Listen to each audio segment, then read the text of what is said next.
reminder that what we're doing here is for something larger than ourselves. So with that being said, I think we're going to get into our program. We started a little bit late, but we're going to start getting into some of these presentations. So the first thing we're going to share with you guys tonight is a new video that we just created, and I'm really honored that one of our newest board members, Frankie Jackson, participated in this video, as well as Shelly Buck, who is a great friend of Lower Faith Creek Project and the president of Prairie Island Indian Community.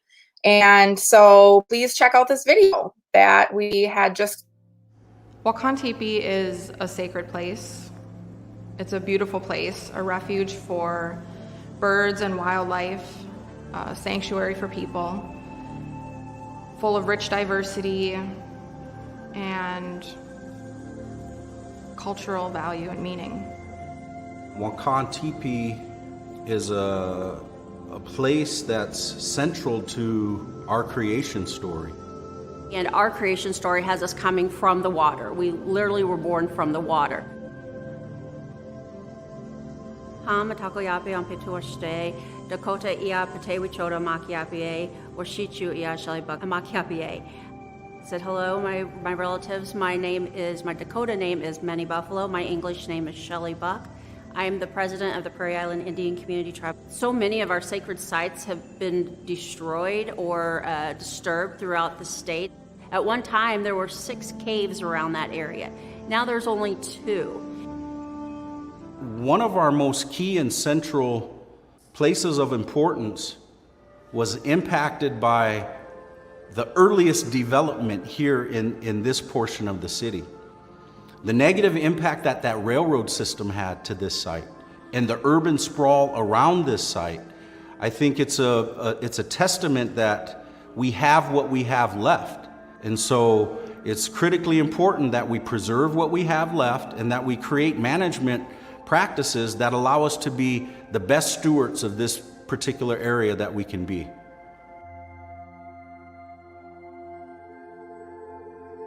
Lower Faith Creek Project has been working on the concept for Wakan Tipi Center for the better part of 10 years, I would say. Ever since the organization began to work on reclaiming and restoring Bruce Vento Nature Sanctuary from what was an abandoned railroad site to the nature sanctuary that it is today. So when I think of Wakan Tipi and Wakan Tipi Center and the planning and the things that are going on right now, I see and envision this as a central hub to reconnect Dakota people back to the landscape and back to some of these significant sites within the region. One of the historical ways that this site has been used for Dakota people was to have an annual conference. And so what we hope to do with Wakan Tipi Center is allow that to happen here once again. So Wakan Tipi Center will be about a 9,000 square foot building. We will have a building that is incredibly eco-friendly. We will be able to have exhibits that highlight the geology of the site, the history of the site, the ecology of the site, and also the cultural history. Unfortunately, a lot of our history is lost because those sites are destroyed. So with the Wakan Tipi Center, I'm hoping that we'll be able to revive that history within our tribes, as well as teach the outside society about who we are, where we are, why we are the way we are, and hopefully they'll have the respect that we do for that land and land around them. Having a center here where you can focus on heritage programming that allows us to focus on those tangible cultural traits that still exist today, I think will be key and magnificent for this center. In this state in particular, we were exiled, and now here we are. We're standing up, we're being able to protect our sacred sites, we're being able to preserve our sacred sites, as well as educate others. Not only in our historical context, but who we are as contemporary people. And I think that what comes out of this project will benefit not just Dakota people, but the entire state and region.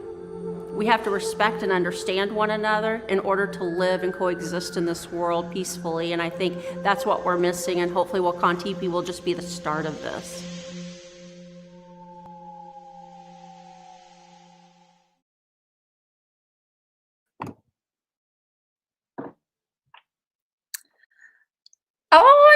gosh. Okay, so for those of you watching, we like just finished that video like an hour ago. And it turned out so great. I don't know, Michelle, what did you think about it? Oh, it just makes me so excited for the future, and I don't know, it brings it home, I think. Yeah, definitely. Well, I am so honored now to welcome our first entrants of the evening and so thankful that they accepted our request to join us for this conversation tonight. So we have Faith Spotted Eagle and her niece, Gracie. And for those of you who don't know, I'm just going to introduce a little bit of who these women are. Faith Spotted Eagle, or Tunka Najini, Standing Stone Woman, is a member of the Yankton Sioux Nation from the village of White Swan, which is now beneath 140 feet of water at the bottom of Lake Francis Case, a reservoir created by the Fort Randall Dam. And she still lives in the area at nearby Lake Andy, South Dakota. She is a fluent first language Dakota speaker and learned English as a second language in school. Faith has her master's degree in guidance counseling and has had such an incredibly varied career as a Dakota language teacher, a high school counselor, principal, manager of human services and youth program, worker, consultant, peacemaker, mediator, and so many more things. And in 2016, she actually became the first Native American person to cast an electoral vote for president. Faith is a leader in the fight against the Keystone XL and Dakota Access Pipelines and a 20-year member of the Traditional Braveheart Society. She's joined with her niece tonight, Gracie Horn, whose Dakota name is Hafstina, female name given for the Dakota third born girl. And she was born and raised here in Minnesota. Her bands are the Sisseton-Wahpeton Dakota and Papa Lakota and Dakota People. And she's a multidisciplinary artist specializing in painting, printmaking, puppet making, photography, film, and poetry. Gracie holds a degree in museum studies from the Institute of American Indian Arts in Santa Fe, New Mexico. And her work is defined by the landscape hues and colors of water and is often rooted in undertones of Dakota culture and social themes. She is an independent curator and works full-time as a community artist, teaching workshops to ages 5 through 100. And I have had so much fun over I just met Gracie not too long ago, maybe within the past few years. And I just love this girl and I look up to Faith so much. So I'm really, really honored that you're both here with us tonight. So thank you.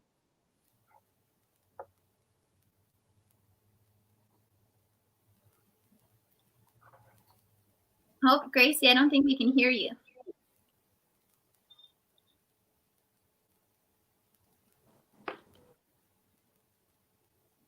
Oh, now you're on mute. There you go. There. Things can't always be perfect. Look at those earrings. Wow. Oh, thank you. I just got them. They're from a new artist that popped up into my life. I wasn't prepared to say this person's name. So maybe like at the end when we're doing Q&A, I can get like the proper name for this person. But thank you so much, Maggie, for your introduction and for having this idea to talk about sacred sites. And thank you, Tui, for being on here. She's such a busy woman, and I was really surprised that she even agreed to do this, because I was just like, aren't you getting ready for another electoral nomination? Yeah, sure. So I guess so we don't miss out on time, I'll start the ball rolling. Are you ready, Tui? Okay, so the first question, we're here talking about sacred sites and the meaning of sacred sites, and who better to answer these questions and have this deeper discussion than our elders, especially our matriarchy, our women, our elders. And so the first question that I have is, what is a sacred site? Okay, can you hear me okay? Yes.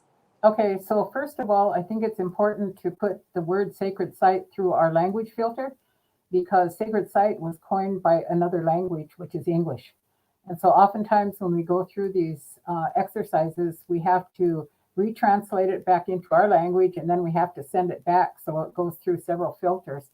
So these holy places are what we call takushkanshkan, which actually means something holy moving. They're place-based dwellings or locations, and they're synonyms for it. And what I call them is oti Wakan. It is a holy place of dwelling. And so that is what we call sites. And then can you explain what an Oti Wakan or holy living dwelling is? Certainly. So these, we have to look at these on a continuum of time immemorial. So some of these are thousands, maybe millions of years old that are forming. And some are just now surfacing as we speak. You could see the Standing Rock camp as a sacred site because we had all the life ways that we continually live with happen there.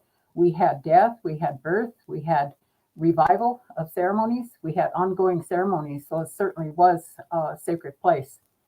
The responsibility comes to us in these sites with perpetual protection because it is our life way. As an Indigenous person, nobody sits me down and says, oh, you got to be responsible for Pipestone.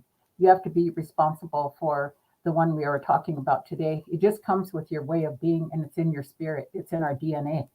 These range from medicine places where miracles have happened. There's spirit dwellings, burials, cultural items, ceremonial occurrences like the coming of Desanwi, White Buffalo Calf Woman. They're praying, sacrifice areas, freedoms of spirituality like fasting sites. And I say freedom because we didn't even have the American Indian Religious Freedom Act until 1978. That became legal that we could do those. But those definitely are sacred places. There's numerous lifeways that encompass all of this. And so all across the land, there's Oti Wakan. They are not separated just in parks. We're fortunate enough that there are parks because those are areas that are relatively undisturbed, but we are on the frontier of trying to keep them undisturbed. So there are things that we do not know. And some of these sites, when we enter them, they can be shown to us if we go there with good spirit, sincerity, prayers, and an effort to do something good. An example, my son was on a survey in the Black Hills, and he said on the ARC map, he knew that there was a site there, but they couldn't find it. They couldn't locate it. And he felt really yokshija. He felt really sad because he couldn't locate it to re-enter it on the GPS. And when he walked away, he heard this distinctly woman's voice say, Omakia, Otekika, Omakia. And he turned around and he found it. So she had to help him. So they will speak to us if we go there with a good mind. We stress the importance of knowing that many of these places were taken without consent, and they were renamed disrespectfully without any kind of awareness of respect. An example is Devil's Lake. That place is known as Spirit Lake. It's similar to some of our places in Minnesota that are origin places, Genesis sites. But the Washichus called it a negative name of Devil's Lake. And I think since then they have renamed it. So almost every site, you have to rerun it through our filter to say, is that capturing the miracles that occurred there and why it would receive that chaje or that name? And this next question is really important for future generations because not everybody has grew up with the people that we've all had, a parent or a grandparent to explain how you should conduct yourself. So this question is, how do we conduct ourselves around these sites as agencies, government, states, or municipalities? Okay. Before I go to the other ones, I would like to approach it from an individual or ikjawichasha, ordinary human being, that when you go into these sites, and some of them are not identified by the National Park Service, I could get in my car and I could drive down the road and there'd be one within a few hundred yards. And so when we go to those places, it's important to really make concentration to be okay with our spirit, because there's a concept called kapemini. Kapemini means to go like this.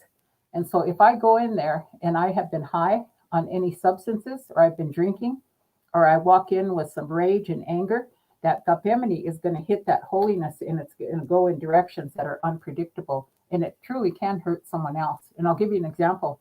In Minnesota, about 10 years ago, we were on a survey. And the survey crew, they called me and they said, Kushi, the archaeologist that we have out there, in the evening, he goes to the bar and he's all hungover in the morning and we can smell alcohol in his breath. And they said, what are we supposed to do? We're afraid for him. So I called up the company and I said, we were told they would be drug tested and there's no drinking on these holy sites. So they said, we're going to look into it. So about an hour later, my son called me and he said, Ina, it happened. And I said, what happened? He said the archaeologist came out there. He was hungover. He was not focusing. The ground was frozen and he insisted on doing a shovel test. And he jumped on his shovel and they heard a snap. And everybody turned around and he had broken his leg. His leg snapped. And he was digging in one of these sacred sites. And so I called the company and I said, we've warned you about these things. And immediately the company pulled him off the line. So when we say these things, these are for protection. And this comes from thousands of years of knowledge. As far as governments and agencies, when we go around these sites, we must obtain what is known in UN language as free, prior, and informed consent. From us, the dwellers of Turtle Island, who have lived here for thousands of years, from elders, tribes, spiritual leaders, societies, traditional governance structures, come to us. We are here offering this knowledge that we have from these lands. Our hero, one of the people, young people, well, he's my age now and he's gone into the spirit world, is John Trudell. His music is so beautiful. And in that song, Crazy Horse, on Indigenous Peoples Day, I was listening to his song on Crazy Horse. And he said, reminding us, we don't sell our mother, the stars or the air. He said that possession is a war that doesn't end in its material harvest of spirit. So if we don't pay attention to these original instructions, we're harvesting spirit. And our role is that we make the effort to honor the sacredness and we make relationship in a cultural way, even if it impacts the government's plans. The fundamental difference in how we approach it is to make relationship. We go there and we make that relationship by offering prayer. We bring gifts. We bring good feelings. And in return, we can feel that. There isn't a Native person that hasn't gone to one of those sites that wants to cry. They want to sing. They feel like a little person again, like a child. And that's that spirit moving. They call it Nagik Sapa. It means spirit smart. And so we make relationship with it, and we see that as the foundation of how we behave and how we sustain that. All of this is examples along the Missouri River. The dams have so disintegrated that integrity by plowing through sites like what happened at Standing Rock. The conquer mentality approaches it with the intent to own it and exert capitalistic purposes or material harvest of spirit, like John Trudell said. So we have to really pay attention that this prior, informed consent is really important. And we're sitting here and we are available. That is really important. So we're going to take a question from the viewers. This one's from Mita Bell. What made a sacred site holy and by whom? We as human beings cannot answer that in a Western format. We can only answer that in prayer, because there are some sites that are noticeably identifiable through what we call, even our stories are categorized. So an Oyakapi is an event that was told over time and time again. So it's an actual piece of history. So if we have the Oyakapi, we have definitely what occurred on that site. If it's a Ohonkake, that was when the animals still talked, and the animals have the knowledge of what happened to that site. So in indigenous science, which is what we're talking about, all of the above has to apply to the sacred site. We can't say, okay, I'm going to put it in the category that the archaeologists do. The archaeologists are so audacious to go out and apply what they learned in graduate school. It totally has no relevance to the knowledge that we have, because sacred sites are places where miracles have occurred. And that's the closest thing that I can say. And I can't control or I can't defy that miracle. The way we say it, again, in a language filter, a miracle is a wana pe tokcha, which is a different happening occurred at that site. That sometimes is beyond our perception until we can visit that site. And sometimes we have to go fast there to get the directions on how we care for that site or do ceremony. Mm-hmm. And so we have another question. How can non-Dakota people, aka allies, appreciate sacred sites like Wakan Tipi in a respectful way? And this is a big question because, you already mentioned it, that most of our sacred sites aren't in our control. They're state controlled. And so it's like we still have that responsibility, but yet we're still balancing that power with other entities. So how do allies appreciate these sacred sites in a respectful way?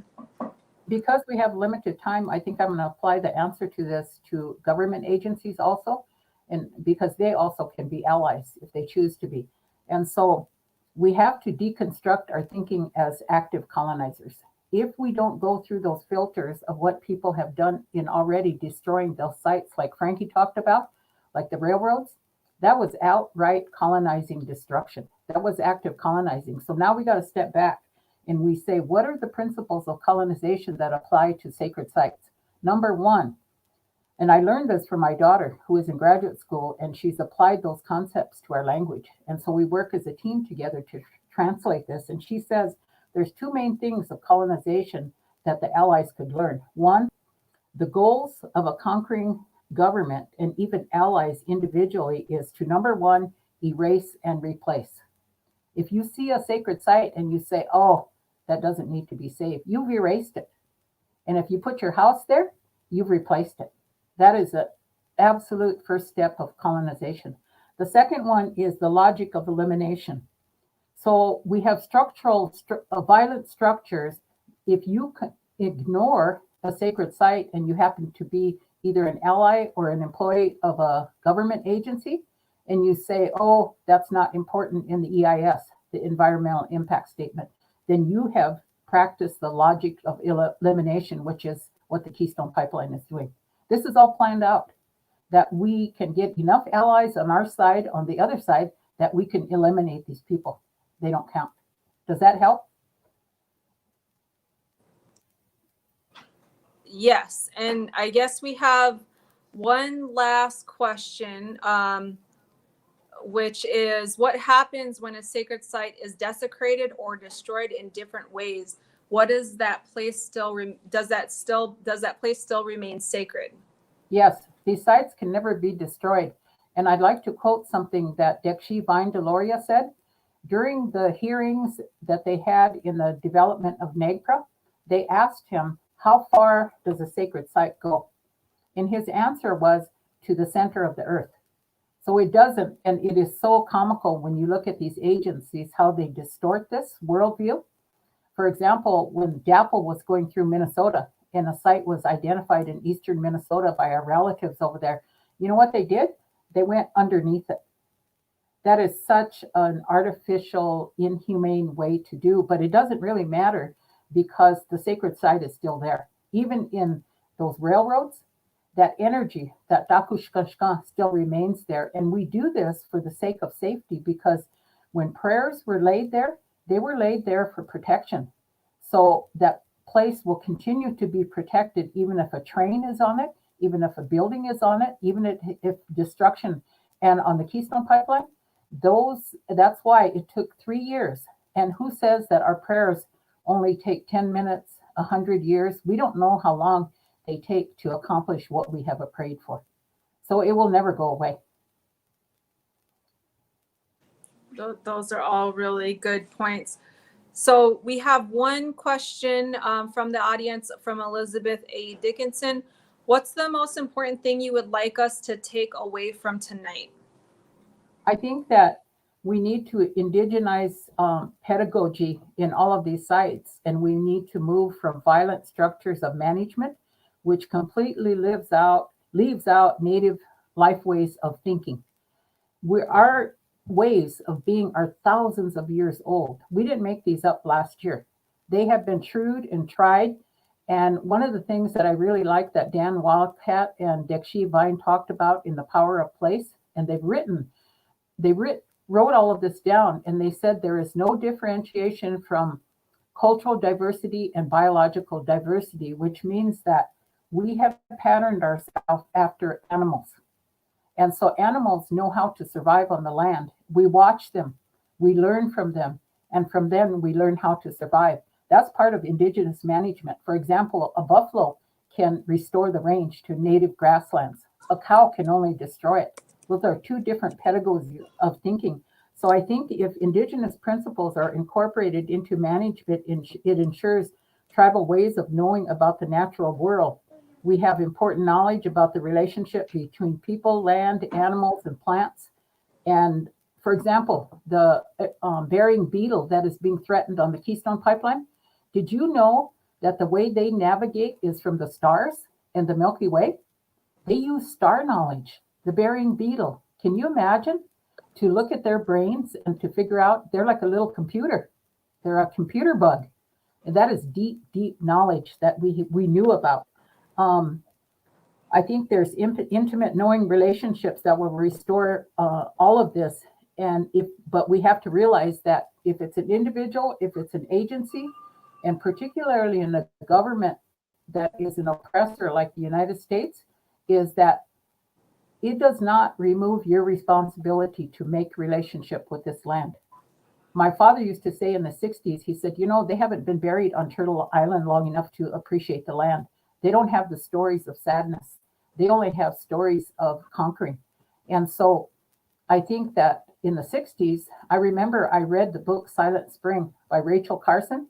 And that was the first book that addressed the destruction of the environment on our sacred sites. And I read it and I thought, is this a Native woman? No, she was a white woman. But I showed my dad and he said, well, her folks have been buried here long enough on Turtle Island that they're finally getting some sense.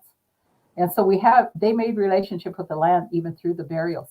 And I want to tell you another story real fast. I don't know how much time we have left, but some of this healing between the destruction that has happened with these sites is going to be through the generations. So you and I are from two different generations. You're my daughter generation. And so we have to put our learnings together. And we're not like my daughter was saying, how dare our young people call you elders baby boomers? That isn't even culturally competent to call a grandma a baby boomer. It's an English word. And so again, we have to go through the filter. But what I wanted to say about generational healing is that a friend of mine told me a story about something that happened with our Oglala relatives. There was a ceremony being held, and the spirits told these people to go find this white man that worked at the college. And they didn't know him, but they said they needed to protect him. So they went and found him, and he didn't know anything. He didn't have any cultural knowledge, and they brought him to the ceremony. And the young men were kind of irritated with him, and the spirit said, have patience. There's a reason for this. So they took care of him, made him a Hunka relative for something like 15 years. Pretty soon he became ill, and he got a neurological disease, and he became disabled, and he was in a wheelchair. And he was going to pass on pretty soon, and he said he wanted to go see his homeland. And they asked him where his homeland was, and he said it was in Minnesota. And so they took him back there, and you know what they found out? The reason why the spirits were protecting him is because his great-grandfather, who was non-native, was one of the settlers who protected one of the leaders of the Dakota Wars, and he hid them in the basement of his farmhouse. They were repaying a debt to the great-grandfather that saved them. And so we don't know at some of these sacred sites, we will receive these messages, and they're echoes from prayers, they're echoes from miracles. And unless we can go there in a good way, we're not going to be able to discover that. And I don't know how much time I have, but there are other things that I would like to add if we have the time. I think that's we're wrapping up right now. Okay. But thank you for so much for sharing. Go ahead. One additional comment. I think that since we're talking about a type of setting, a cultural site that is going to take management, there is nothing wrong with co-management. So we have to break through those concepts of colonization, that this does not have to be just managed by the government or the state. It can be co-managed by a tribe. I think there's only one park in the United States that is co-managed by Native people. We could assume complete management of all of the parks in the Black Hills, but the people who prevent that are called gatekeepers. The gatekeepers will shut the gate as soon as we try to come in with our 1,000-year knowledge that really is a form of indigenous science. And so if there's gatekeepers out there, that's something that I would ask you to look in the mirror and identify if you are a gatekeeper, because on real fast Indian time, you need to get out of the way. And if you follow us, if you walk with us, we can do awesome, wonderful things with these sacred sites. Well, so much, Kunshi Faith and Mashke Gracie. I can't think of a better way to celebrate Indigenous Peoples Day, and I'm like grasping on to every word both of you have said. Feeling very, very, very blessed for this conversation. So next we have our Ann Ketz and Frankie Jackson to discuss the Section 106 research about Wakan Tipi. So Ann Ketz is the CEO and Services Director at 106 Group, an award-winning cultural resource consulting firm with a passion for history and culture. For over 28 years, 106 Group has worked to develop innovative solutions that protect resources and uncover powerful stories. Frankie Jackson will also be joining the conversation, and he is a newly appointed board member for Lower Phelan Creek Project and an enrolled member of the Sisseton Wahpeton Oyate. Frankie has more than 20 years of experience in the field of cultural and historic preservation. He currently serves as the 106 coordinator for Prairie Island Indian Community and also serves on the International Repatriation Board and Committee of the Association of American Indian Affairs, and has been a member of the Minnesota Historical Society, American Indian Advisory Committee for 8 years now. So everybody, welcome Frankie and Ann. Hello, thank you.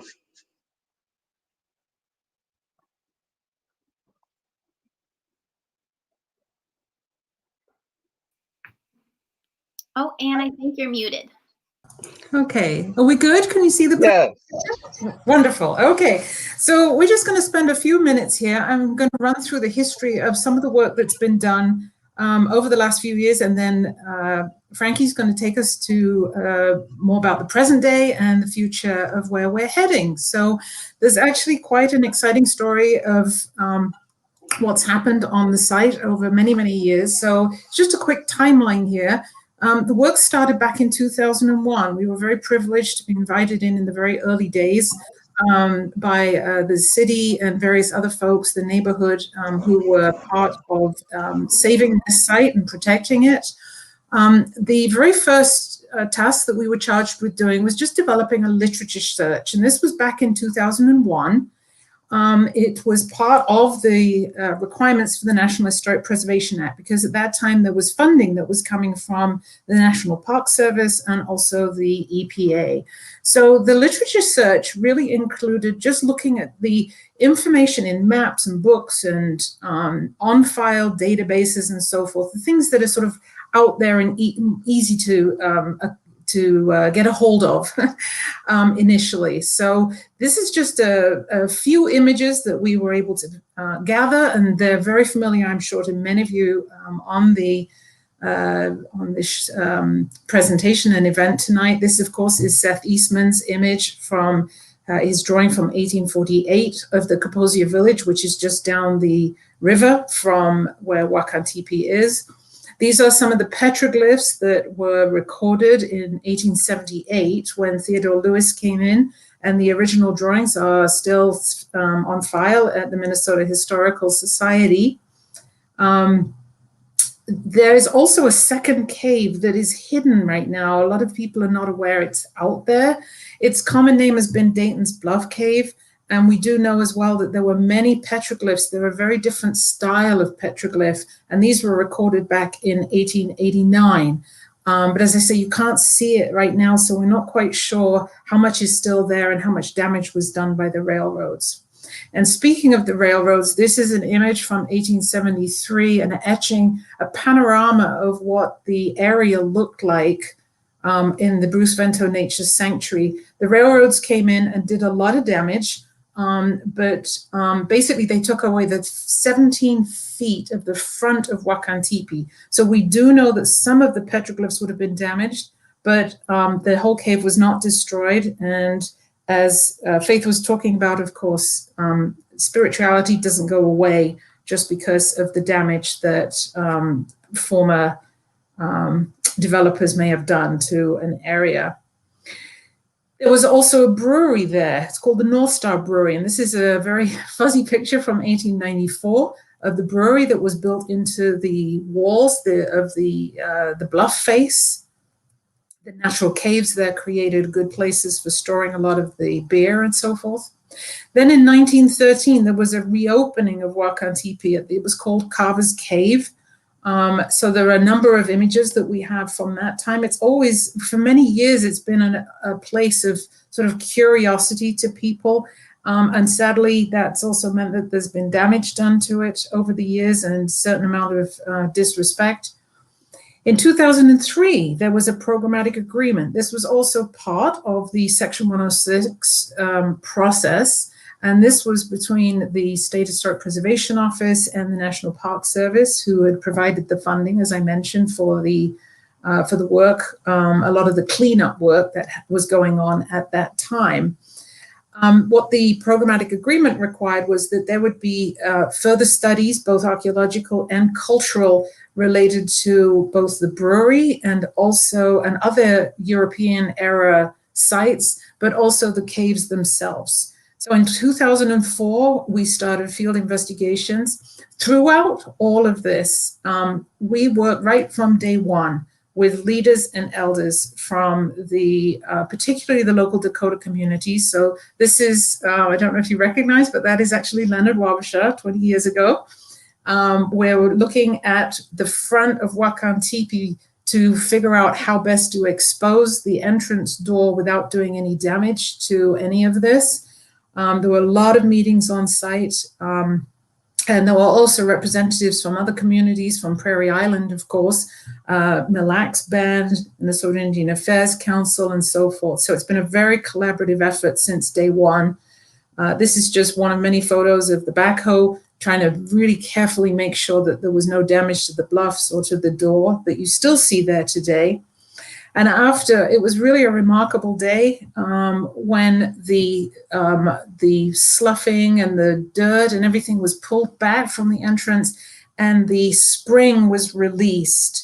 It still gives me the shivers. I remember standing there with Leonard and Jim Rock, the water being released from the spring from the interior of this cave. It was a very, very powerful moment.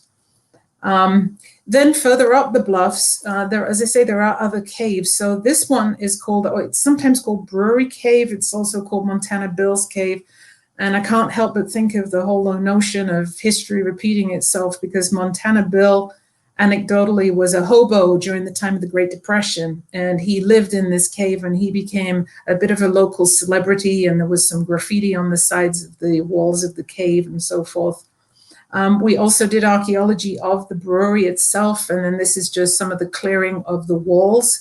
And actually Betty McCullum came out on this day and was really interested in some of the work that was going on. This is just one of the fire insurance maps from 1885 that shows the configuration of the brewery. It went through different names here. It's the Milwaukee Brewery. It was also called the North Star Brewery, went through different ownership.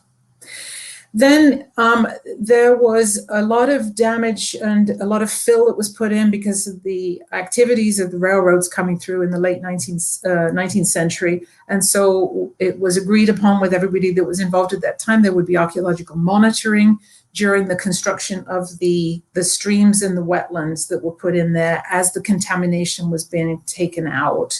So it's just a few shots there. Then we move on to 2006, still quite a long time ago. We prepared an evaluation to determine if the site of both Wakan Tipi and Dayton's Bluff Caves were eligible for listing on the National Register. And I had the privilege of working with many Dakota elders at the time, including Chris Leith and Gary Cavender. Was a very special experience that they were open to sharing their knowledge and their experience of going into the caves. With Gary talked about, Reverend Cavender talked about going into the cave with his grandfather and so forth. So those stories were included, and it was everybody without question agreed that Wakan Tipi is eligible for listing on the National Register. This terminology is very sort of formal as part of the National Register process. So it's association with the events of Dakota Council meetings and ceremonies. The god Otehi, the cave is recommended as eligible as a traditional cultural property because of the association with Onkei. Also, the event of Jonathan Carver, who was one of the first Europeans that came here and visited the site, and the whole story of Carver and the exploration and the Western expansion by European Americans. And just the Carver himself is quite a significant person in European American history. So lots to go on here. We did, Dayton's Bluff had to be tabled in terms of its significance because in the end, as I say, we physically couldn't see it. So we don't know how much of it's still there and if the petroglyphs survive and so forth. So with this, I'll pass it off to Frankie, who's going to talk a little bit more about where we are now and hopefully where we're heading in the very near future. Thank you. Thank you very much. So in about 2019, we met with, when I say we, the Tribal Historic Preservation Office for the Prairie Island Indian community had an opportunity to sit down with Ann Keats and go over some of the previous survey work that had been done in an attempt to add to the historical record that's already been established there. We determined at that time that we would take the lead and coordinate efforts with other THPOs in Minnesota, primarily the 4 Dakota THPOs and Cultural Resource Office from Shakopee, in coordination with the 106 group to finish up the nomination process as a traditional cultural property. And for those of you who aren't familiar with the official definition of a traditional cultural property, I'll just share that with you guys right quick.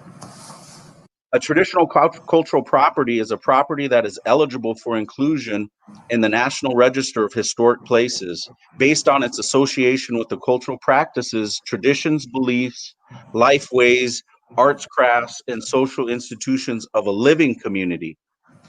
TCPs are rooted in traditional communities' history and are important in maintaining the continual cultural identity of a community. And so, as Anne had already mentioned, it was well established in the previous work that was done that this meets that criteria and that definition without question. And so when we started reviewing some of the previous ethno research that was done by our friends at 106 Group, one of the resonating things that stuck out to us was how well of a job that 106 had done capturing and kind of memorializing the testimony from elders who have gone on and who are no longer with us today. And so we made a pledge that day to honor those elders and to the work that they had done so many years ago and to continue on that good work going forward. And so I'm pleased to announce that we've secured funding to continue our collaboration with our friends at the 106 Group. And it will be our goal to have this nominated as a traditional cultural property in 2021 moving forward. A majority of the ethnographic research that is yet to be collected will be led and conducted by the THPOs in close coordination with our friends at the 106 Group. But again, that is our pledge and commitment as THPO moving forward, and we're excited to be on this end of it, and again to just do our small part in adding to the archaeological record that's already been established by so many good people before us. Thank you so much, Frankie. And just to wrap this up now, when the archaeological work was done and the cultural studies and so forth, at that point, there were some wonderful celebrations. This was a very special day of celebration for those of you that were there. I'm sure you will have very fond memories of this. And I just wanted to wrap it up with these blessings that were in the water in front of the cave. So thank you so much. We certainly can answer any questions now or later. I've put Frankie and my emails here. And then also, if you are interested in a copy of the presentation, there's a link here on our 106 group website. So feel free to go and download there if you're interested. Tonka, Frankie, and Anne. What a lovely presentation. I think it really helps a lot of our audience that's viewing really visualize Wakan Tipi as it's been changing throughout the years. Really important work that you're doing. I'm so happy. So happy. Next, you know, we keep talking about Wakan Tipi this and Wakan Tipi that, but you know what is Wakan Tipi, and then it's this really important sacred space to us, right? But sometimes a lot of our community members have a hard time saying Wakan Tipi, especially when we talk about non-Dakota people too. And so next we are going to introduce a very, very lovely video that I had the pleasure of making with some of our Wakáŋ, our little ones from Bedote Learning Center, to really bring home that we can honor our sacred spaces by and through our language. And so we're going to have our little ones from Bedote Learning Center, which is a Dakota language immersion school, help teach us how to pronounce Wakan Tipi. Wakan Tipi is a Dakota sacred site nestled between the Wakáŋ, the Mississippi River, and the east side of St. Paul. In our language, Wakan Tipi means dwelling place of the sacred, or the place where those spirits live. We can honor these spirits through our language, so we got the help of our Wakáŋ, our sacred little ones from Bedote Learning Center, to teach us how to pronounce the name of this sacred site. Wakan Tipi. Wakan Tipi. Wakan Tipi. Wakan Tipi. Wakan Tipi. Wakan Tipi. Wakan Tipi. Wakan Tipi. Wakan Tipi. Wakan Tipi. Wakan Tipi. Wakan Tipi. Wakan Tipi. Wakan Tipi. Wakan Tipi. Wakan Tipi. Dakota Tama Koche Ki De Ohinia Ye. This will forever and always be a Dakota country.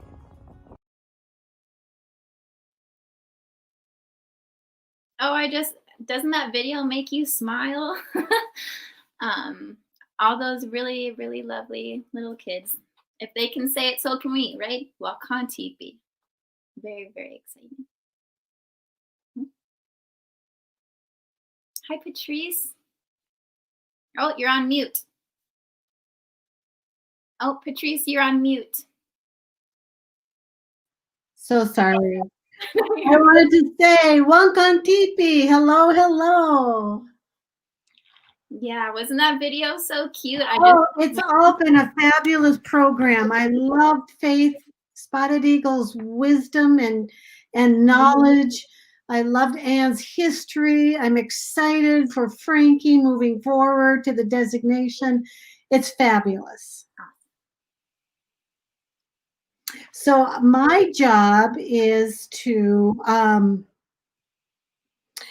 let you know a little bit about my work, my role, and introduce somebody very, very special to this project.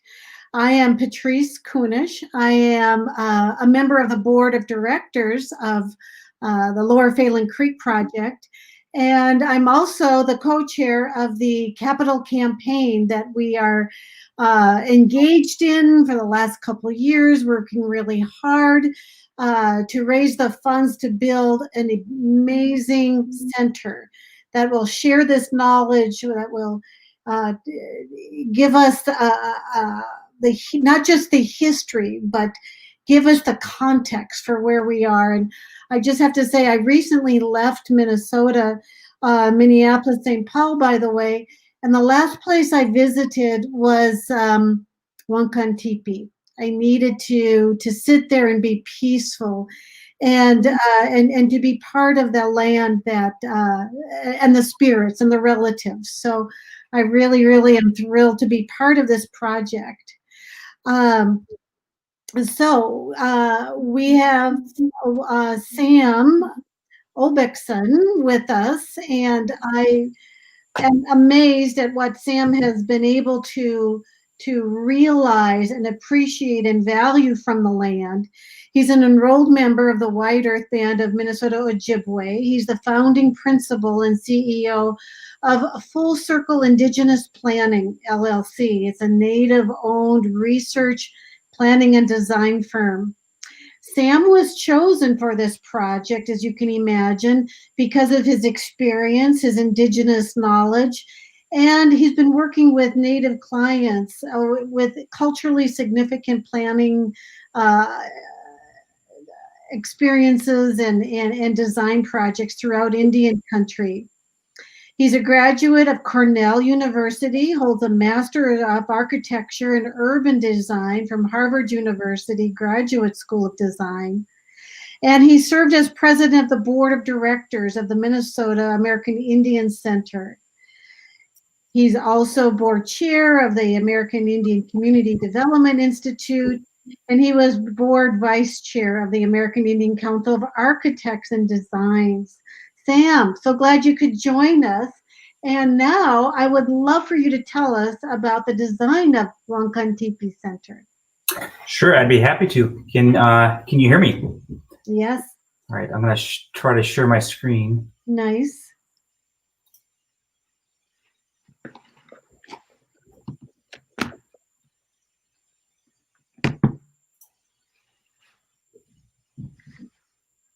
All right, are you able to see my screen yet? We don't see it, Sam. Okay. Now, well, something's close. Forgive me, I've never used this program to share a screen. We had something near. Yeah.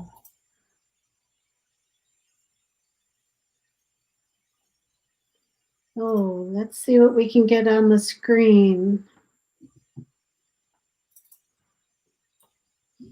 The designs are really beautiful. The interpretation of the land and the history, the relationship. There we go. All right? Is it large? It's looking a little small on my screen, but.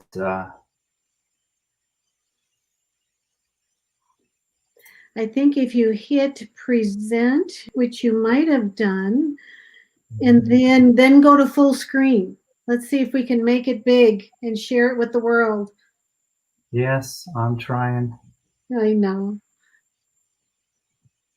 Well, a little bit about me. Yeah. Again, thanks for the kind introduction.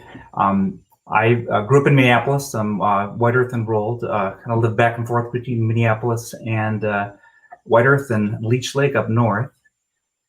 And we've been working on this project for about 2 years now. And we're actually getting to the point of actually getting into design. We've been doing a lot of site work and a lot of preliminary planning. All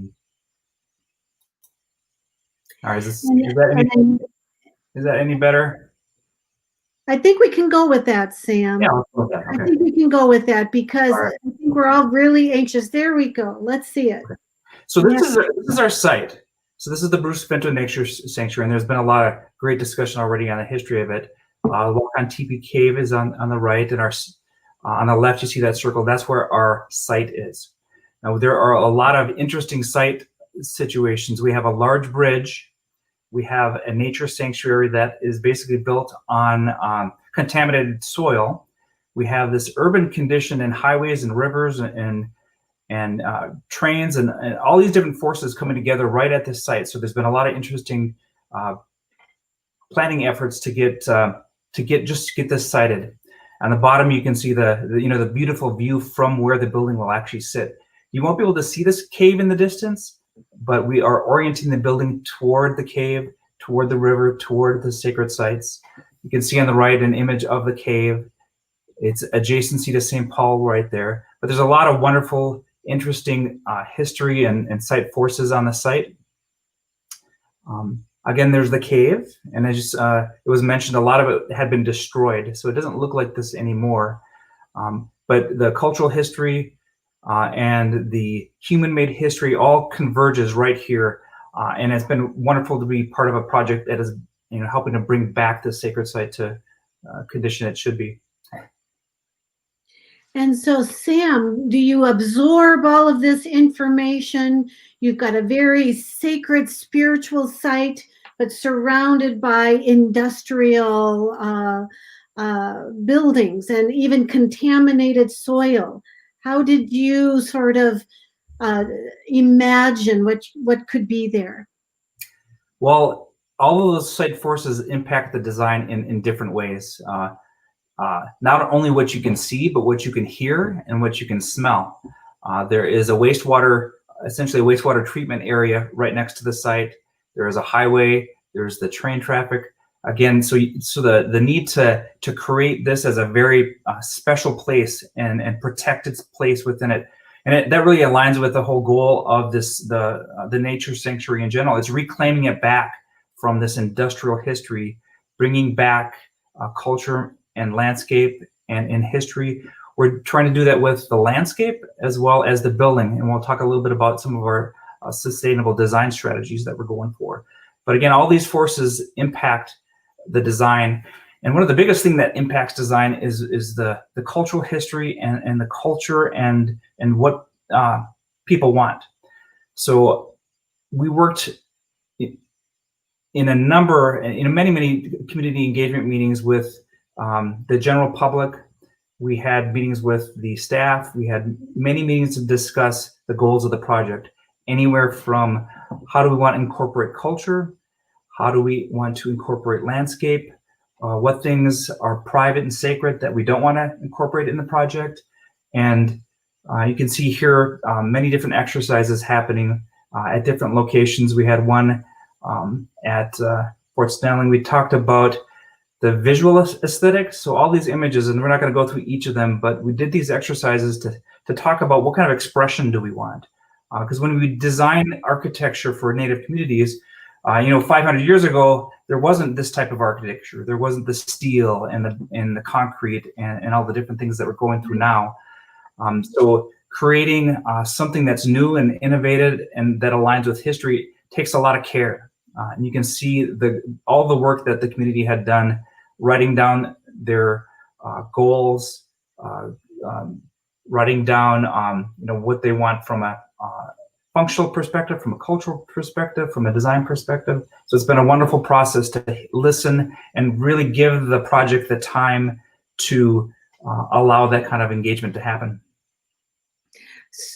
As we transition to the next slide, I just want to remind our listeners that if you have questions for Sam, our architect, please don't hesitate to write them down so we can make sure that Sam sees them. Yeah. Go ahead, Sam. Continue on. We have page after page after page of design goals, and one of the clear things that we found out is that culture was incredibly important. Culture, but in an innovative way. They wanted this to be innovative, not the same, not a typical cultural building that you see. One of the main statements someone said was that when people walk up to this building, they don't want to have seen anything like it before. I'll just go back a minute, Sam. I was reading one of the notes. A place where Indigenous people can hold council and what's the last piece there? Ceremony. Ceremony. That's beautiful. Yeah. That's beautiful. So it might be, again, there's so much in the discussions that came out. Again, the contemporary nature of it. They wanted it to be based on tradition, but not look dated. They wanted it to look to the future. And, we're a contemporary urban Indigenous community here. And so that wanted to be reflected.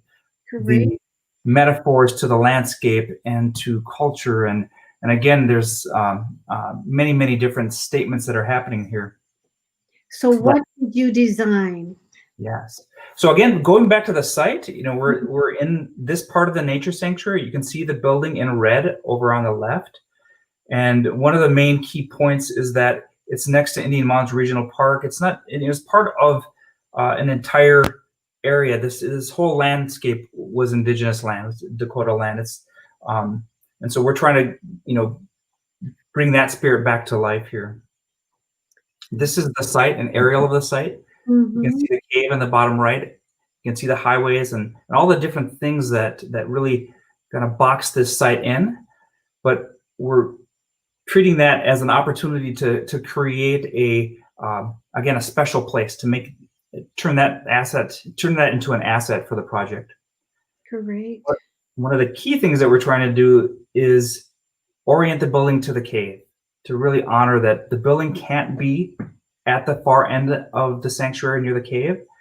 We wanted to keep the building as far away as possible, so that we create and maintain the cave as a very, very special place, and you have to walk to it and have to be intentional about it. We're trying to preserve as much of the green space and open space as much as possible. And so we're nestling it in back toward the main entry and the main site, and trying to use landscape as a way to create space as well, and to add some buffer trees and plantings to make this feel much more nestled into the landscape than the site currently is. So here's our site plan as we're getting a little bit closer. You can see how the building is laying out. From a design perspective, we are in what is called schematic design. So that's following our pre-design efforts. So we're still relatively early on, even though we've been a year and a half in this design discussions. It takes a long time to settle down on the design concepts, the plan, looking at all of the different comments. The building changed a bit from its original program. The community wanted gathering spaces, they wanted ceremony spaces, they wanted certain types of connections to the landscape.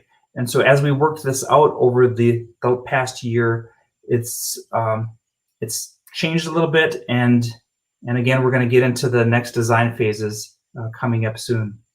When you say it's oriented to the cave, is it facing south? Is it facing the cave?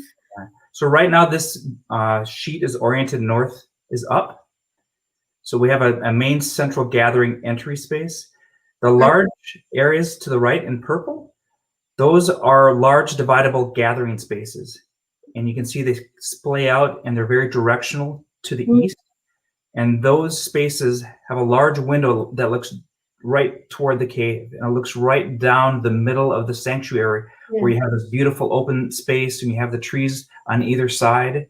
And it really capitalizes on not only the views, but on the gesture toward the reason why the building is here, is to honor the cave and the cultural history of the site. And so what we're trying to do with this building is create enough gathering spaces here and enough flexible spaces to meet, to house artifacts, galleries, and really honor the cultural history of the site. In the blue area there are offices for the facility. There are, you walk in the building, there's a reception. There is a small meeting room. There's a medium meeting room that opens up, and these two spaces can combine into one large space that can house about 200 plus people in it. Or they can be divided and you can have two smaller get-togethers, gatherings. So there could be multiple things happening all at once. There's outdoor space adjacent to that large gathering space. There's outdoor ceremony space. And again, the whole idea of this building was to make a strong connection to the landscape, visually and physically, because right outside of the building, you can walk on the paths. So the building is conceived of as being in the park and trying to take on the characters and the qualities of the landscape that defines the park. And Sam, when you say, honoring the landscape, honoring the land, is there an element of your design that also will be environmentally friendly? Yes, one of our main goals, and I have a great list for you in a couple of slides. Thank you for the question, Jennifer, and everyone else. But we're striving to be a net zero building. There are some complications to that due to the requirements of net zero and the site and the fact that it's in a sanctuary that has soil that we can't disturb. But our main goal is to touch the land as lightly as possible and to disturb it. And so that as you walk up to the building, you feel like you're in the landscape, that when you're inside of the building, there's enough windows and enough doors and connections to the outside so that you don't feel like you're in a box. And it's designed very specifically not to be a box. It has straight lines, but these lines are all organizing around that central gathering space, that gallery in the middle, where there are cultural teachings can happen, that community gatherings can happen. And again, it's all fleshing out as we speak. So this is a new plan that Maggie hasn't even seen yet. So here you go, Maggie. I see the center is a circle, and of course, we honor the circle, the sacred hoop of our life cycle, of our ancestors. Yeah, and right now that central area is oriented into the cardinal directions, even though the building isn't. But that central space there can be a gathering space. It can again be a ceremony. And one of the things that we're also trying to consider as we're defining this, you can see some of these purple lines. These are our constraints. There's a lot of regulatory constraints. That red line is a constraint. So there's a lot of interesting things we're doing to shape the building to fit into the site. We're also considering the space on the left for potential future expansion. Okay. So what we want to do is define the building so that if there is a need for more classrooms or more offices, or maybe this is one large gathering space, but that there is additional spaces to get there. Sam, we need to wrap up. Is there I'll wrap up with where we're at in the exterior. Yes. So looking in all of these forces, the white stone and the cliffs and the cave, the landscape, the wood, the colors, the shapes, the cultural ideas that people wanted to get in. This is where we're heading in terms of a design. Mm-hmm. We're, again, a very contemporary looking facility. It's near a bridge, so we have to get through this bridge.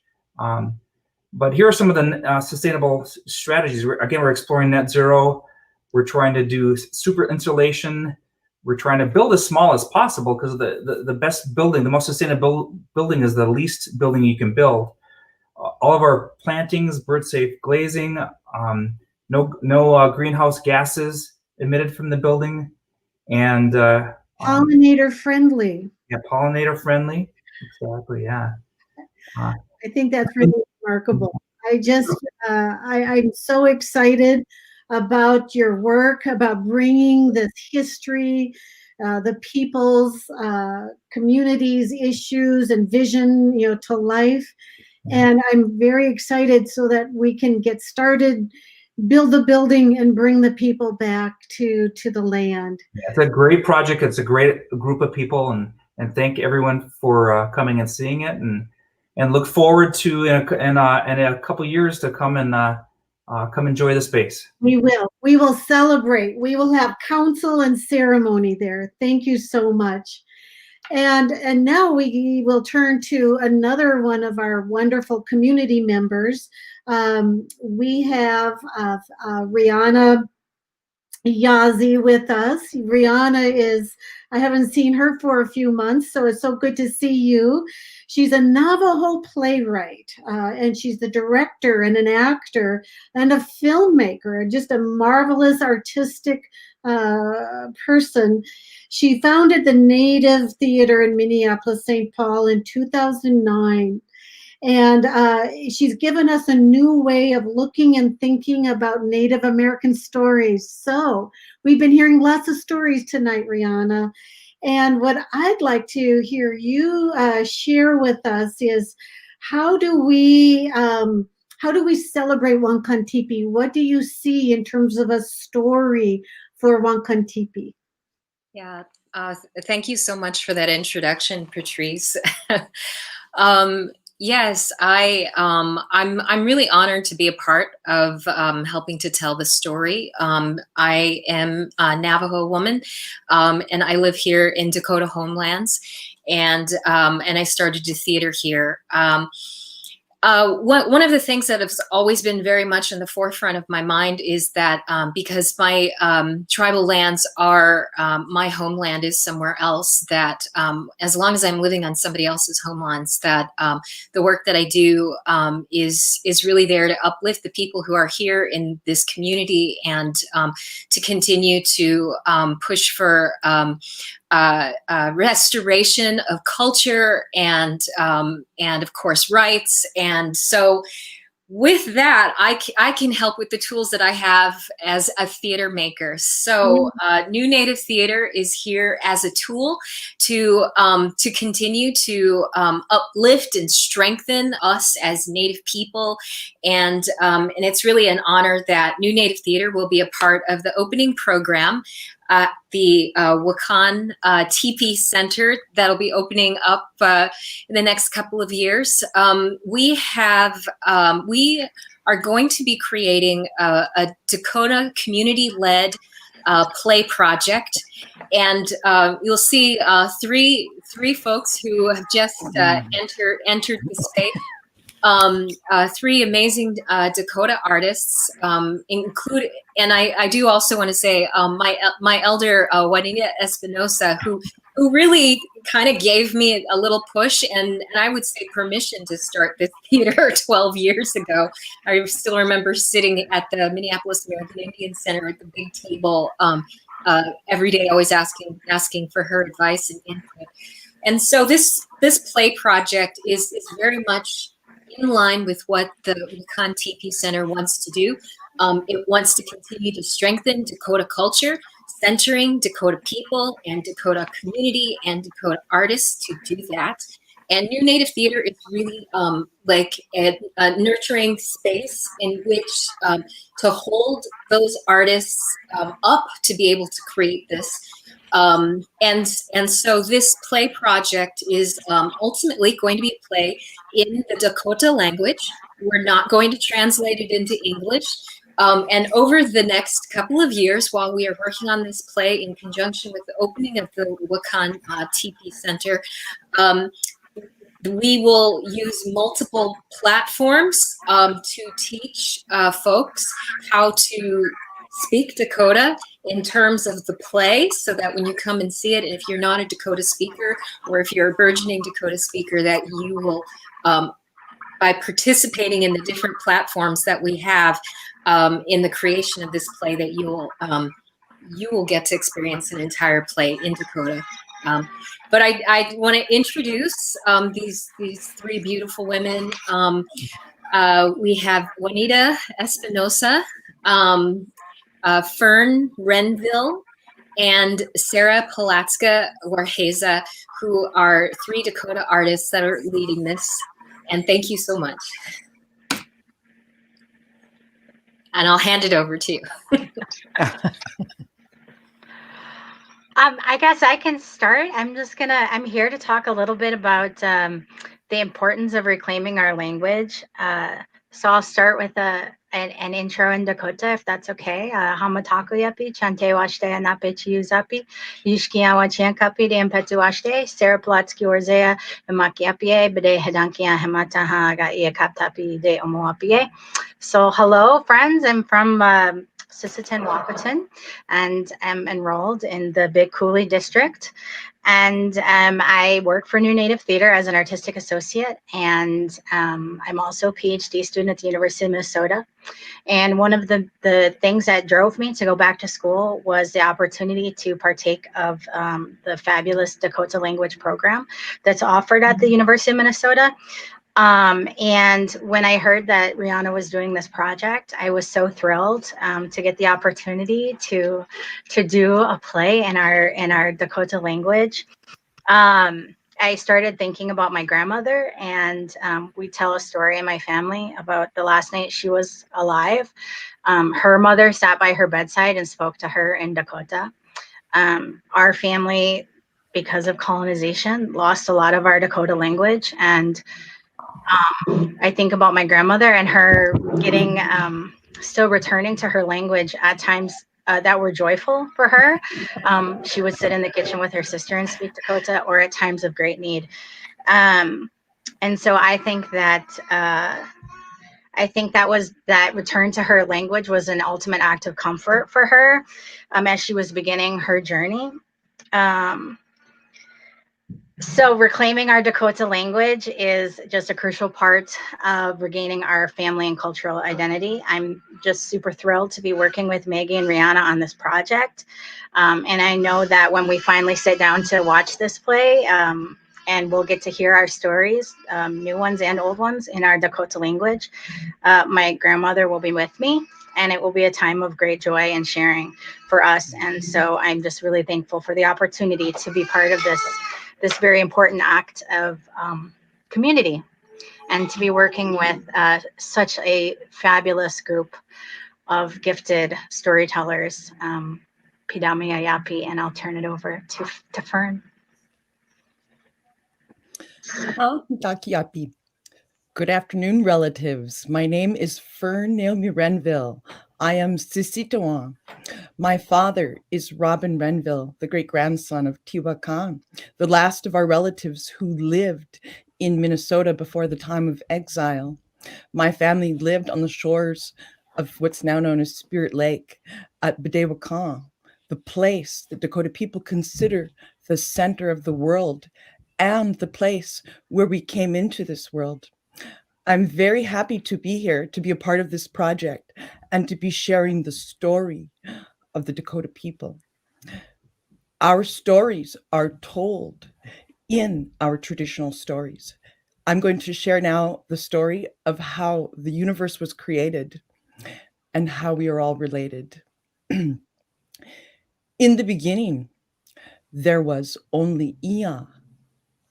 In the beginning, before the existence of time itself, there was only Ia, the rock.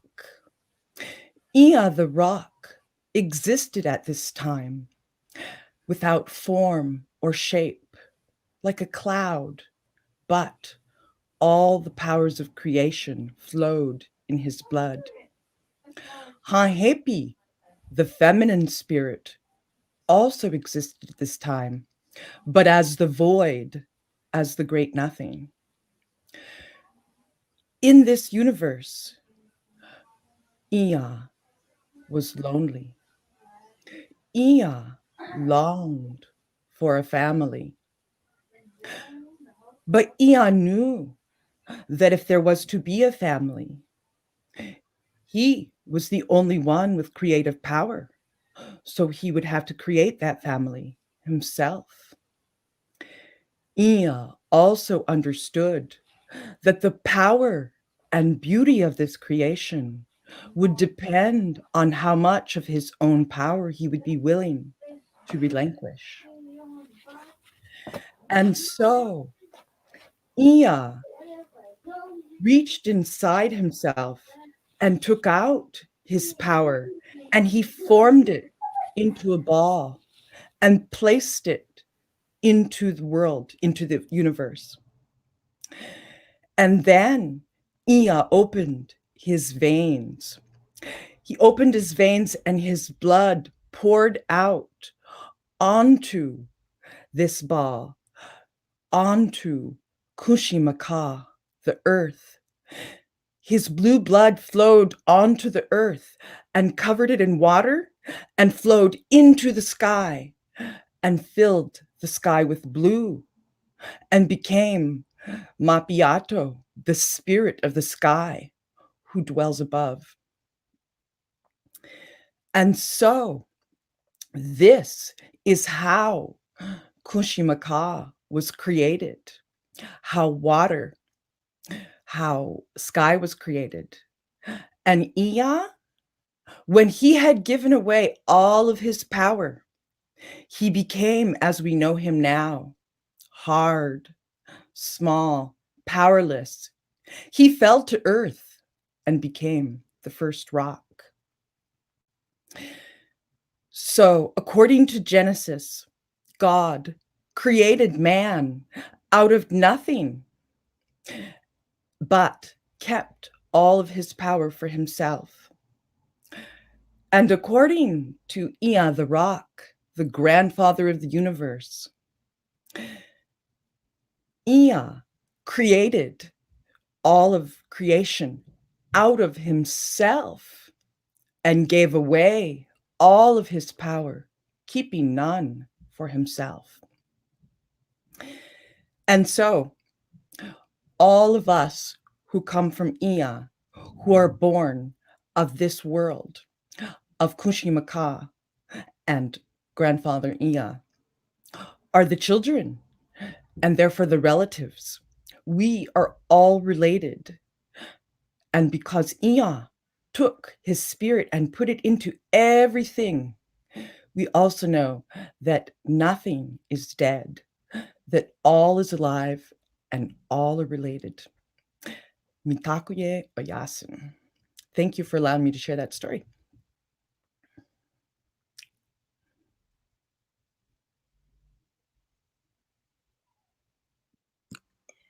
Juanita. Oh, I think you're muted. Someone did it to me. I don't know how to unmute. I'm good, right? You're good so now. Thank you, Fern, for that. And to each and every one of you that are involved, I'm very pleased and proud and honored to continue working with a mechanism that helps all our people and Dakota people, and primarily our children and our grandchildren that will benefit from knowing the roots and the connections to this land here.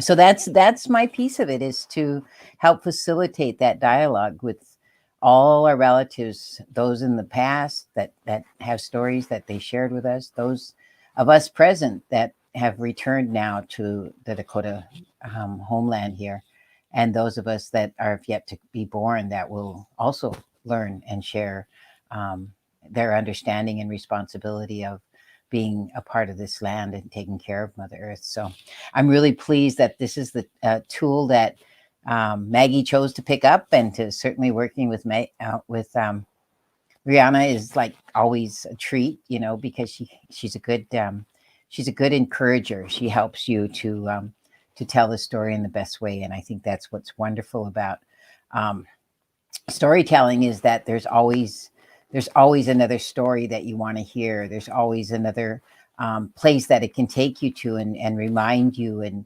inspire you and encourage you to recognize your relationship to the land and your relationship to the future and your relationship to the past. And that affirmation will help to inspire and encourage our people to have an ongoing relationship. Whereas now there's oftentimes you don't feel that connection because of so many name places aren't they're in our names, but they're not designed by us. So I think this is a great opportunity for us all to have a place to share a story and to have a perspective that will be encouraged to be heard. And I look forward to all the stories that will come from everyone near and far, because as you know, that in the Dakota diaspora, we go up to Canada and out to Washington. We went to many, many places around the country and around the world, where we'll come back to telling our story of how we are from this Dakota homeland and what that meant to be able to come home. And I think we find that each and every one of us has that relationship to the land. The longer we're here and the more we're reminded by the things that are around us. So I'm really pleased with Maggie's leadership and with Wakan Tipi's encouragement and design. I look forward to what it all can mean to give us a homeland to come home to.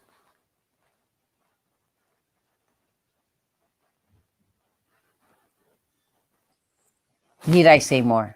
Thank you, Juanita. And Juanita, do you also want to tell folks how they can get involved? Dakota community members or artists, or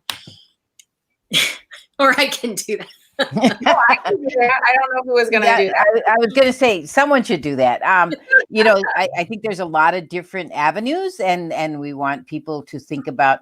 One of the things that we did at our first meeting was we talked about how there were, was it 28 or 14 different verbs for traveling? And with that idea, this story is meant to talk about, to inspire and encourage us to use our Dakota language as well. So with that idea in mind, we were wanting to reach out and encourage people to tell us their stories of how they travel to or from, or have a relationship to the idea of traveling to this homeland. And so with that, we want them to think about what stories they might have that they want to share. And so I'm presuming everyone will send stuff to Maggie, but we haven't gotten that far on details. So yeah, folks can definitely there's the little email that was here in the little letters. You can contact Michela, and Michela can direct you to us. And but I just wanted to thank you again, Maggie, and Fern. Thank you so much for that story. It's absolutely beautiful, and I'm honored that I get to be a part of using the tool of theater from the history that I've been able to get from it to help tell this story. But thank you again to the Board of Directors, the Lower Faling Creek Project, and we're so looking forward to the opening of the Wakan Tipi Center and the complete reimagination and revisioning and return of this center to its strength and its power and getting its land back. Thank you, Rihanna. And thank you all of you for joining us tonight and for sharing with us, and Fern for your beautiful storytelling. Sarah for your beautiful language and bringing that into this conversation, and Juanita for all the gifts that you have to offer. And I'm so excited to be working with you guys on this project. I think this is really going to be such an incredible way to open the center once it's actually built. So, and for anybody who will get involved, please do email us, email Michela, our cultural coordinator, at mbowman@lowerfalingcreek.org, and let us know how you want to be involved. We're definitely looking for this to be a community created project. And so anyways, we'll kind of move on from here. And thank you, Lona, for this comment. Oh, good to see you. I'm so glad that you're joining us. So next, I think we're gonna bring in Daniela Bell, and Daniela is one of our co-chairs for our capital campaign. She's been involved with Lower Faling Creek for a really long time, and an East Sider, and such an amazing person that I've just been really blessed to get to know over these last few years. Hi, Daniela, how are you? Hi. It's so good to see you. It's so wonderful to see you. I've been so inspired by everything that we've seen and heard tonight. So I'm really excited.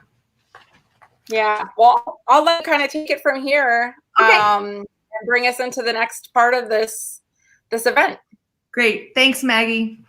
Yeah. Again, I just want to say I'm Daniela Bell, and I am the co-chair of the capital campaign for this amazing thing, Wakan Tipi Center. And Patrice Kunesh, who you saw earlier, is our other co-chair. She had to take a call from her daughter. So I'm going to take it from here. But I wanted to tell you a little bit about how I came to be involved with this amazing project. When I first walked through the sanctuary or Wakan Tipi area, I felt an immediate connection with the land, with the cottonwood trees, with the plants, with the water that flows from Wakan Tipi, from the ponds. I don't really know how to explain it, except for that it was almost like falling in love, or two kindred spirits meeting.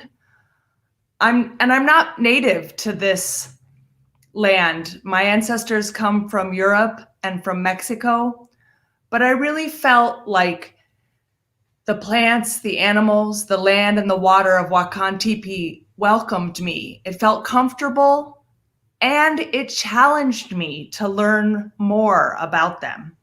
So it's been 13 years now, which isn't really that long, but that relationship that started that first day, that first walk that I took, has really deepened, and it's grown.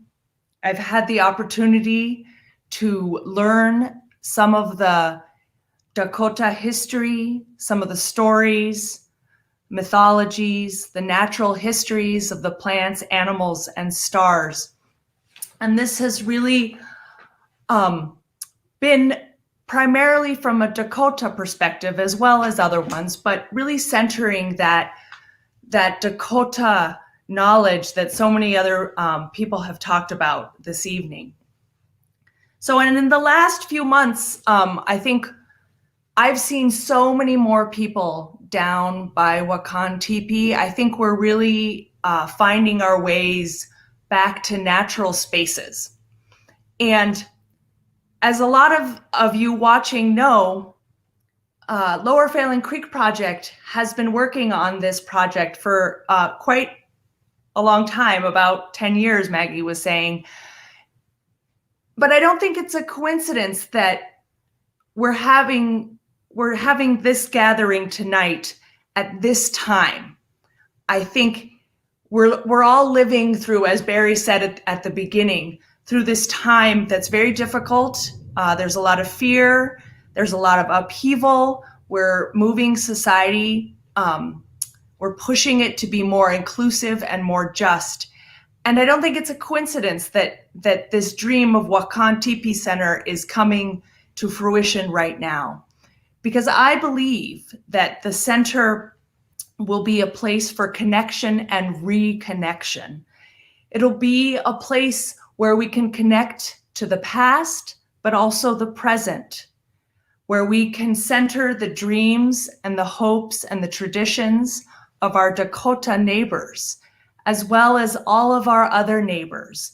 A place for us to come together, a place for healing, a place for connecting with that knowledge that the plants and the animals, the rocks and the water can bring to us. And so I think that Wakan Tipi Center can be this place, can hold all of those experiences, because it's going to act as a conduit, if you like, for the special place that Wakan Tipi itself is, that sacred or holy place. And the center can bring all of us together, as it already is doing right now. It's bringing us all together in this very powerful time to bring this dream into being. So I'm so, so thankful and so honored and just amazed to be in the presence of all of you tonight, and to bring this campaign, this capital campaign, into its next phase. And I see a little note here at the bottom that says that we've gotten donations, and that is fabulous and wonderful. And I'm so pleased that we can all be together here celebrating that and celebrating moving forward with this program. Baggy, I don't know if you're there, but I know that next there you are. We're going to hear from the Minnesota chapter of American Landscape Architects. Is that true?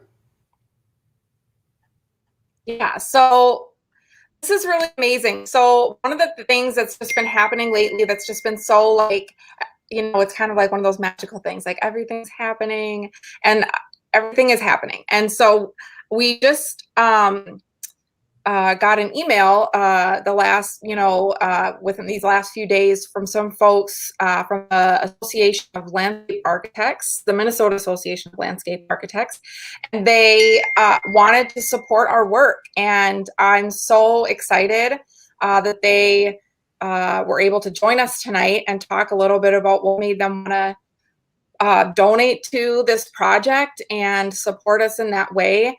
And so I think we're going to be bringing them on now. Michael and Marla, are you guys here? Yes. Hi. Hi. It's good to see both of you. Great to see you. Thank you for joining us tonight, and thank you so much for your generosity. And I just wanted to give you guys a few minutes to talk to the folks watching about, what inspired you to give to this project, and who you all are, and anything you'd like to share over the next few minutes. Thanks very much for giving me the floor. Good evening, everybody. My name's Michael Jiske. I'm the current president of the Minnesota chapter of American Society of Landscape Architects. That's a mouthful. We sometimes just say ASLA Minnesota. So thank you to the Lower Phelan Creek Project for the invitation to speak tonight during the fundraising event and share a little bit about ASLA Minnesota. Landscape architects lead the planning, design, and stewardship of healthy, equitable, safe, and resilient environments. And tonight, I'm really excited to announce our donation of $2,500 to support the Wakan Tipi Center and other work, such as the restoration of Phelan Creek. In my own experience, I've found Bruce Vento Nature Sanctuary, just like Daniela, to be a place of inspiration and peace, where the character of the river and the surrounding bluffs takes the forefront compared to the nearby urban waterfront. When seeking to learn more about the project, I was really inspired by reading the inclusive community engagement process and learning about the hands-on involvement of youth assisting with landscape restoration on the site. ASLA Minnesota is committed to fostering equity, inclusion with our own profession, and striving to mirror the communities that we serve. We acknowledge, though, that our membership doesn't fulfill all of our diversity goals. And as a result, this year, we are also seeking partnerships with local BIPOC-led organizations that share our values, whom we can learn from and support. As I've become more familiar with Lower Phelan Creek Project's work, it's clear to me that we share a strong commitment to environmental stewardship and community engagement. We hope this small financial gesture can leverage more support for the project and look forward to other opportunities to collaborate in the future. I'd next like to introduce Marla Brown, who is a landscape architecture student at the University of Minnesota. Hi, everyone. I hope you're having a great night. My name's Marla, and I'm a student member of ASLA in Minnesota here. And as a student in landscape architecture, I've been able to meet some of the groups that are working down at Bruce Vento, and I've enjoyed quite a few afternoons volunteering with other fellow students at the Nature Sanctuary. I just wanted to add tonight that I'm really grateful to be included in this event, and I'm so excited to be a part of this launch for the Wakan Tipi Learning Center. Thank you.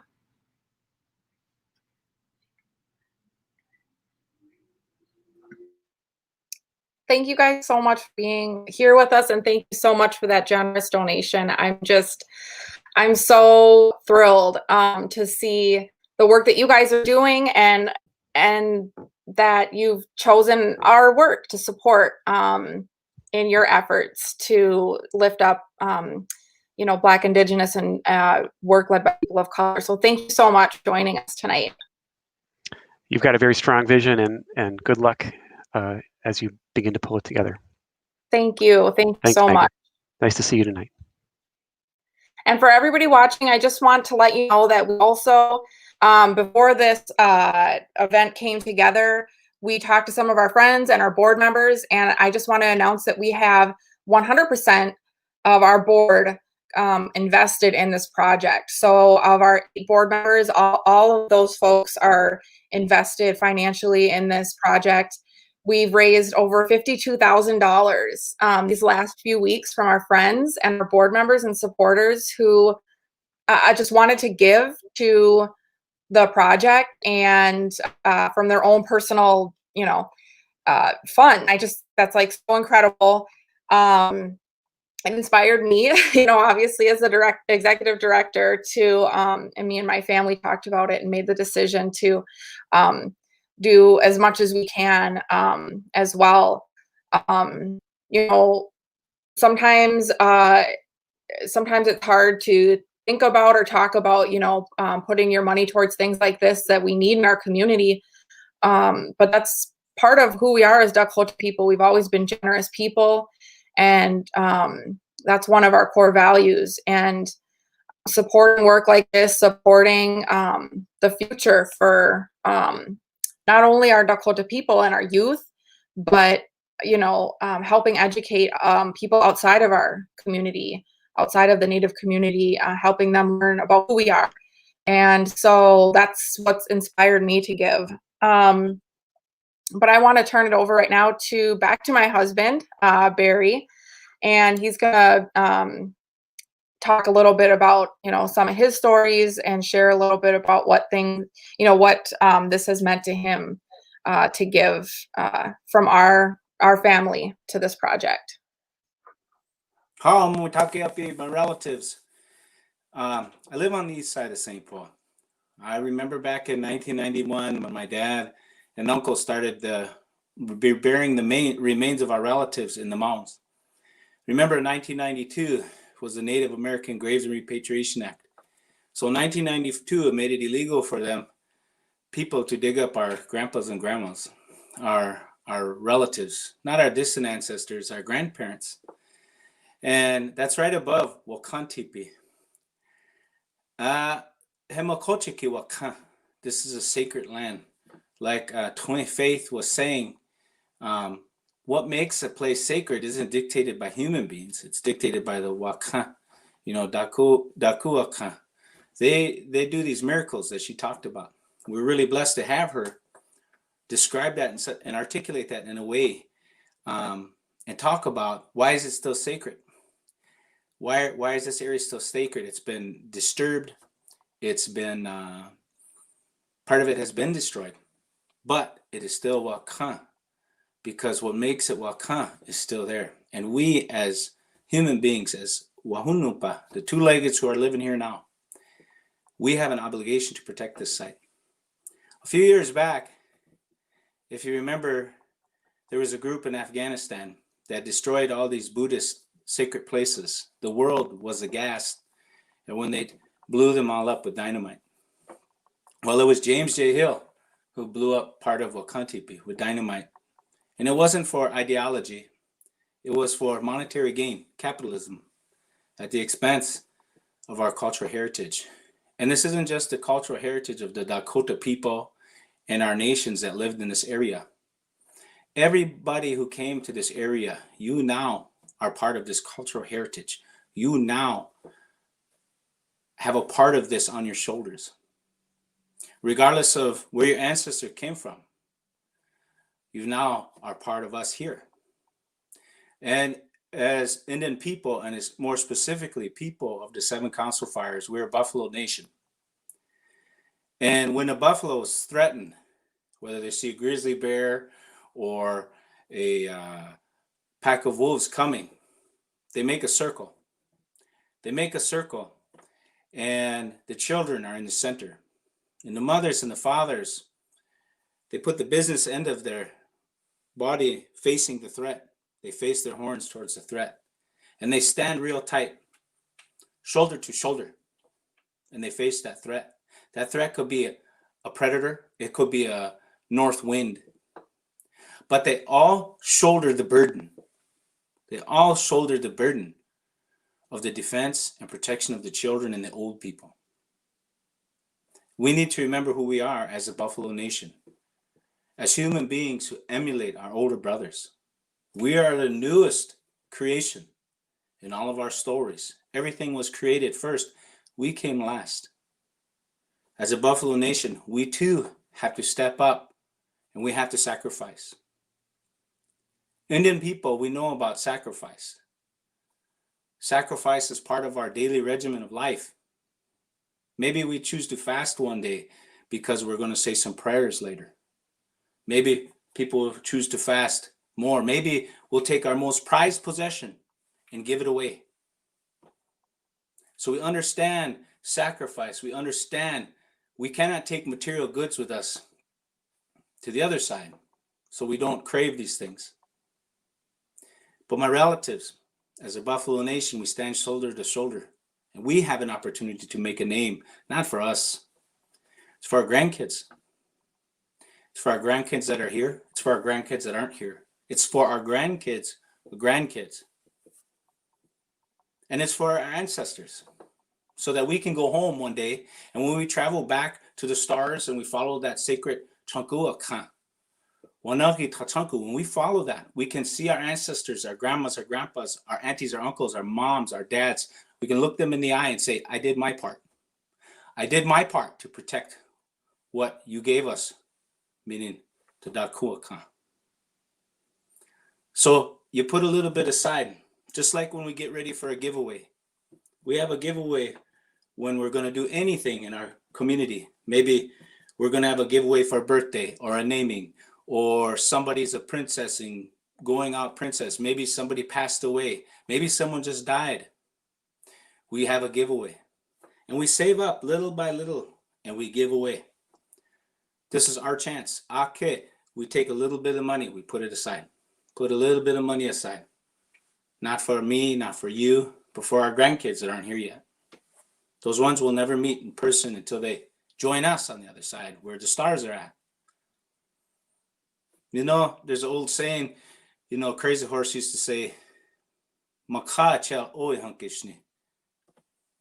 only the earth that doesn't have an end. That money is not that important. Yeah, it can buy us what we need. But I have a lot of kids. I go to McDonald's more often than I should. So I told my wife, I said, I'm going to take that money that we go to McDonald's, and that money for the 5 of us to eat is around $50 every time, $50. We're going to set that aside for Wakan Tipi. We're going to make that sacrifice. A few years back, we remember when Peshla went for sale in the middle of the Black Hills, a very sacred place, another sacred place, because we had many. People came together. $5, $10, $20. We gave a little. And if everybody gives a little, everybody on here can give a little, we all are like those buffaloes, shoulder to shoulder, leaning on one another, protecting the old ones and the young ones. A teepee don't stand up with one pole. It needs all those poles to come together. We need you. We need you. We need you terribly. Wakan Tipi needs you.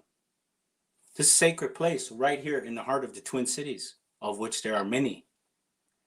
This sacred place, we have an opportunity to honor the spirits, to honor the sacred beings that call it home. Wakan Tipi. The ones who live there are holy. They're sacred.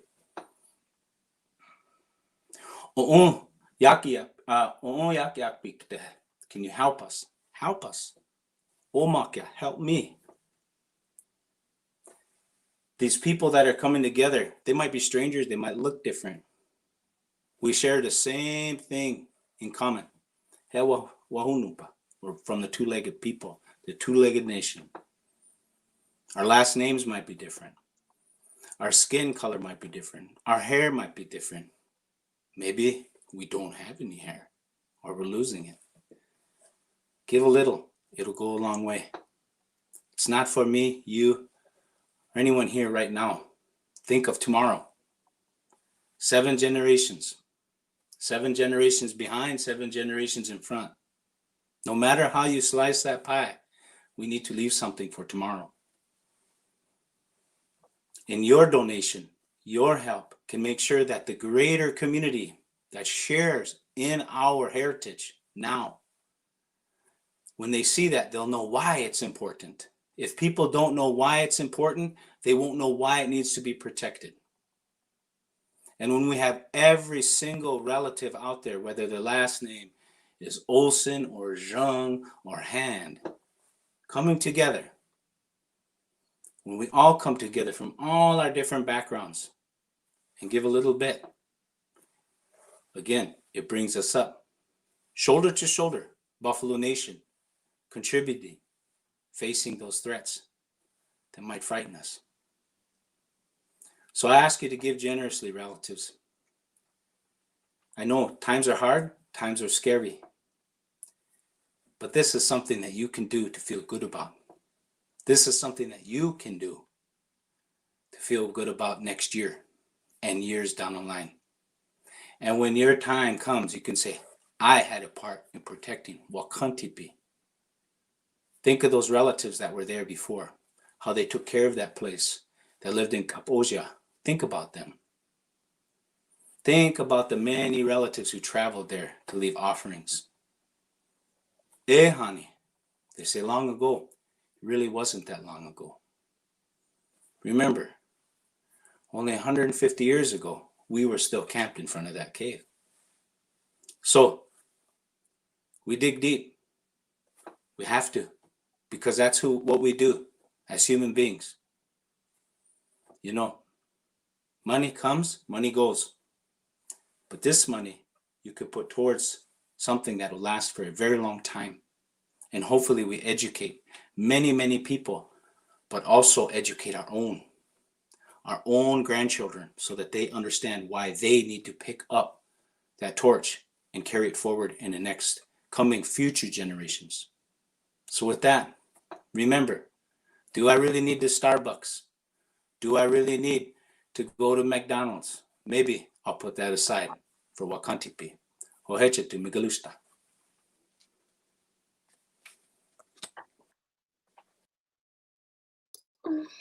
Oh, that was so amazing. I'm married to him, but you know, I don't talk like that all the time. It's like sometimes it's like a switch, you know, he flips on a switch and then he's just he's a good orator. You lucky girl. Oh, that's so great. Oh, I'm so like just honored by all of the donations that have been coming in. I think the last time I saw we were up to like a little over $8,000. We were hoping to get to $10,000 donated by the community tonight. So if you haven't had a chance to donate yet, but maybe you can, you know, right after we wrap up the event, please do that. We're like $1,400 away from our goal, which we didn't even mention what our goal was, and we already had this many donations come in. So I'm just so amazed at our community and how generous people are. And this has been such an incredible program. I can't say express how much I am excited and how beautiful this evening has been. I'm so glad that all of you who are here have been able to do this with us. And I really want to say thanks to so many people who have helped make this happen, helped this project where we are now, helped make this event happen tonight. So I want to give a shout out to all of our donors and supporters from Driscoll Foundation, Bigelow Foundation, the Margaret A. Cargill Foundation Fund of the Minneapolis Foundation, Hardenberg, the Manitou Fund, so generous with their support of our capital campaign and our general operating to pay for our time to do this work. The McKnight Foundation, the McNeely Foundation, who has just been such a longtime supporter of us, the McNeely Foundation Fund of the St. Paul, Minnesota Foundation, Metropolitan Council, Park Equity Fund, the National Endowment for the Humanities, which was an amazing award that we received earlier this year, the Nicholson Brothers Fund. Shakopee has donated to this project, Gordon and Jean Shepherd Family Fund of the St. Paul Foundation, and then the St. Paul Foundation itself, as well as the state of Minnesota, who kicked this all off with our bonding in 2018.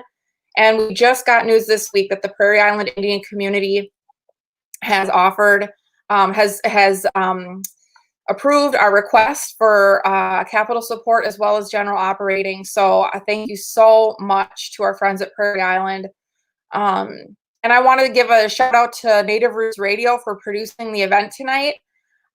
We could not have done any of this without all of your hard work. Everybody, Robert Pilot, Emma, SA, like you guys have been great. Thank you so much for all of your hard work tonight. All of our amazing partners and presenters tonight, thank you so much for being with us. And our event consultant, Jennifer Halcrow with Corvus North, thank you so much for everything you do and for your donation tonight to Wakan Tipi Center. Thank you. And I just want to take a moment. I think it's going to be put in the chat if it hasn't already been put in the chat, that we want to hear back from you about what you liked about the event, what you like about the project. So please take our survey. We really, really want to hear your feedback. That's really important to us. And with that, I will just say thanks for hanging in there with us. Happy Indigenous Peoples Day.